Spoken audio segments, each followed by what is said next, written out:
What's up, guys? It's Rip City Rundown, and today I am making this a video, not because I wanted to, but because I have to. I wasn't planning on making this video as the news came out, I believe now 2 days ago, maybe 3 as you're seeing this. But the Portland Trail Blazers will not send their broadcast crew on the road this year, cutting costs, trying to be cheap, and it will affect the broadcast and viewing experience this year. They're going to do what they did in the COVID season, keep their whole team at home, rely on the home team, and remotely call the games.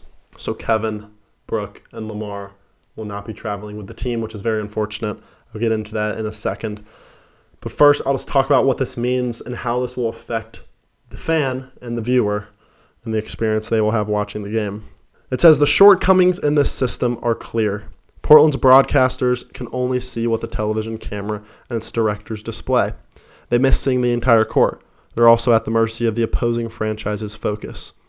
The home teams tend to want to display their own players and events. So that right there is something that I didn't know. It completely just flew over my head, that the fact that it's not just the announcers that aren't going. It's the full broadcast team. It's the camera crew. It's the people behind the scenes. It's the guys that direct the different shots that are being shown. No one's going to be in the opposing city now. So now we are at the expense of what the other team shows. So you might not see a close-up of the Blazers huddle and Chauncey talking to the team mic'd up. You might not see an Anthony Simons replay showing him flying through the air to finish a finger roll.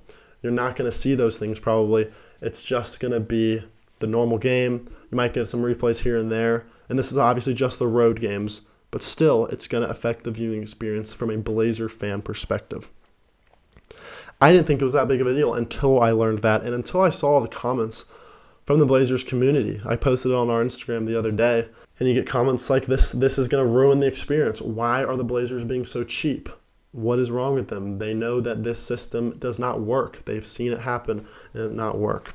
An even bigger storyline of this is not just it's going to be worse for the fan, but it just shows that the Blazers are cheap and this ownership group is cheap. I didn't even have a problem with Jody Allen really this much. I think she's gotten too much hate. I think that people were mad at her because we were bad last year when we obviously needed change. But now I can see why Blazer fans aren't happy with her. She's not willing to spend the minute money that this is actually saving. This really isn't going to save that much money. And she's not willing to spend that to help the fan have a better experience. Paul Allen was one of the best owners in sports. I mean, the Seahawks fans can say that too. He spent money on this team. Not only did he spend money on the actual players for the team, but he spent the money on making the Moda Center better, the fan experience better, and helped grow the Blazers as a brand. He was publicly a huge Blazer fan, and he publicly put the Trailblazers and Seahawks on the map for those that didn't live in the Pacific Northwest. Now, Jody Allen hasn't come out and spoken about the Blazers, I don't know, even at all. Maybe one time publicly about the Blazers. I don't like that. I want an owner like, maybe not this far, but Steve Ballmer. Steve Ballmer has so much energy. He loves the Clippers. He loves talking about the Clippers. We don't have that with Jody Allen. She's behind the scenes. She doesn't say anything. She did go to many games last year, and I respect that she went to those games despite us being terrible last year. But she never said anything. She never said anything about the Blazers. She never publicly said her support for the Blazers. She hasn't been involved with the Blazers at all. The only time I saw her involved was she was in the war room on draft night. Big deal. Owner should be. What really brought my attention to this is the fact that fans were responding terribly. On Reddit, I got a couple memes that I'll put on, but just making fun of the fact how cheap the Blazers are. I'll put this first meme on the screen. It says, Portland Trail Blazers to ride bicycles or one long one to all West Coast games to save even more costs. We got another one. Portland Trail Blazers ownership now requiring players to pay for parking during all practice and home games for the upcoming season, including all holidays. It also says, Portland Trail Blazers will be required to share jerseys due to equipment and apparel budget cuts. That is tough. Blazers owner Jody Allen announces new mascot Colgie will replace Blaze in 2022-23 season. Jody sought Moda Dental sponsorship for the new mascot after costs to retain Blaze exceeded her budget. Now, obviously, all those aren't true. They're just Blazer fans making fun of this because the fact that the Blazers are so cheap. But it's how I feel too. Like the only thing you can do is make fun of this.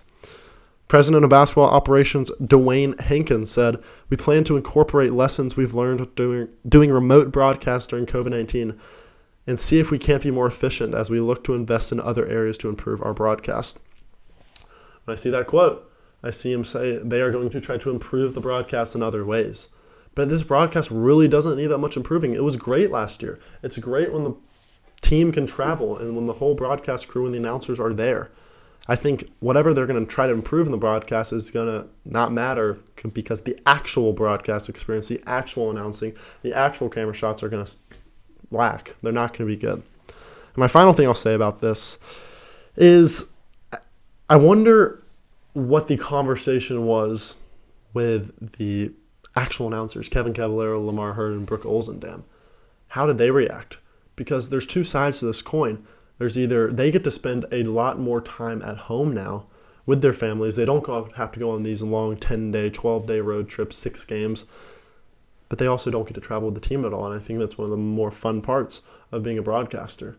I mean, when you sign up for this job, you know that you're signing up for a whole season. And I think they probably enjoyed traveling with the team, given the fact that they're still doing this job. And if you're doing this job and you don't want to travel with the team, then you probably shouldn't do the job. So I think about them. I wonder how they reacted to this. I wonder if they were in on this, if they agreed, if they disagreed, if their opinion even mattered at all, or if Jody Allen and the whole ownership group, everyone that runs the front office behind the scenes, if they were just like, no, we're doing this no matter what. This really isn't going to save that much money. I can't give you exact numbers on how much it's going to save. And I really don't know what the purpose of it is because the Blazers have one of the best fans in the league. You're going to get your revenue. You're going to get your profit. Like, this isn't a bad business model that the Blazers are running. So in my opinion, it just kind of looks like Jody Allen's being a little greedy, not caring about the fans, the viewing experience. So that makes me not like her anymore. This is really the first thing that I feel like she's done where I personally am disappointed in her. Other than that, I think things were kind of out of her control. Obviously, I want Phil Knight to buy this team. I was so excited when that news came out. Hopefully that somehow happens because he obviously cares about his basketball and he cares about the city of Portland and the state of Oregon. Something I don't really feel much from Jody Allen. So that's going to do it for the video, guys. I hope you enjoyed it. I mean, there's not much to enjoy when it comes to this news, so I hope you at least understand what's going on. Tell me down below how you feel about it. I have a feeling you're just not going to like it. Make sure to go follow all our socials. Links in the description, our TikTok, Instagram, and Twitter. We are very active on those now that the off-season is dead. We're still active. We're still trying to get you the best content we can. And make sure to subscribe. See you in the next video. Peace.